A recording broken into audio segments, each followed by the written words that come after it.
হো, এবার আমরা পড়ব ভারতের বৃহত্তম, দীর্ঘতম আর কি উচ্চতম। ভারতের বৃহত্তম রাজ্য কোনটি? মধ্যপ্রদেশ। ঠিক আছে। আয়তন কত? 4,42,084 বর্গ কিলোমিটার। ভারতের বৃহত্তম শহর কি? কলকাতা। ভারতের বৃহত্তম বিশ্ববিদ্যালয় কলকাতা বিশ্ববিদ্যালয়। ভারতবর্ষের বৃহত্তম গ্রন্থাগার কোনটি? জাতীয় গ্রন্থাগার বা কলকাতা। এখানে 2.5 বছরেরও বেশি বই আছে, 2.5 লক্ষেরও বেশি বই আছে। অর্থাৎ কলকাতার যে গ্রন্থাগারটা আছে সেখানে কতগুলো বই আছে? 2.5 লক্ষের মতো বই আছে। ভারতের বৃহত্তম বন্দর কোনটি? মুম্বাই বন্দর। বৃহত্তম হ্রদের নাম কি? উলা হ্রদ। কাশ্মীরে অবস্থিত। কোথায় আছে বলো তো তুমি তাহলে? উলা হ্রদ কোথায় অবস্থিত? কাশ্মীরে। বলিস না কেন? তারপরে কি বলছে? বৃহত্তম রেলওয়ে প্ল্যাটফর্ম কি?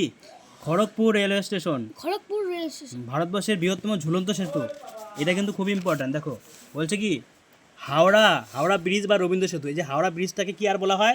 রবীন্দ্র সেতু বলা হয়। ভারতের বৃহত্তম সেতু কোনটা? দেখো, জওহর সেতু। এটা কোন নদীর তীরে অবস্থিত বলো তো? সোন নদীর তীরে অবস্থিত। ভারতের বৃহত্তম কেবল স্টেট সেতু কোনটি? বিদ্যাসাগর সেতু। কোথায় অবস্থিত? পশ্চিমবঙ্গে অবস্থিত। ভারতের বৃহত্তম রেল কোনটি? Southern rail. ভারতের উচ্চতম বাঁধ কোনটি? ভাকরা নাঙ্গাল। কত ফুট বলো তো? 740 ফুট। ভারতের বৃহত্তম সড়ক কোনটি? গ্যাংটক রোড। কলকাতা থেকে পেশোয়ার পর্যন্ত বিস্তৃত, যেটা শের শাহ তৈরি করেছিল। ভারতের বৃহত্তম হ্রদ কোনটি? যদি বলে উলা হ্রদ। কোথায় বললাম আজকে? একটু আগে জানলাম কিন্তু আমরা। উলা হ্রদ কোথায় অবস্থিত? কাশ্মীরে। তারপরে ভারতের কোন প্রদেশে শিক্ষিত হার বেশি? কেরালায়।